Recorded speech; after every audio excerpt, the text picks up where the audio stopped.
আশা করি সবাই ভালো আছেন। আজকে দেখাবো আমাদের কৃষিকাজ করার জন্য পাওয়ার টিলার। তো বন্ধুরা দেখতে পাচ্ছেন এটি আমাদের পাওয়ার টিলার। এটার বয়স প্রায় 3 বছর।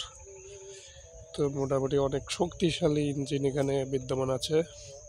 এখানে হেডলাইটটি খুলে রেখেছি, রাত্রে যখন কাজ করে তখন হেডলাইটটি লাগানো হবে আবার।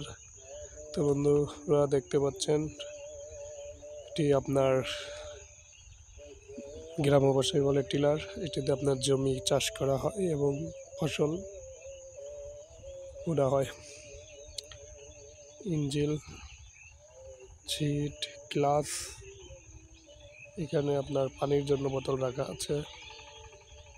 তো বন্ধুরা ভিডিওটা ভালো লাগলে অবশ্যই লাইক, কমেন্ট, সাবস্ক্রাইব করে আমাদের চ্যানেলের পাশে থাকবেন এবং আমি আপনাদের নিত্য নতুন ভিডিও দেব।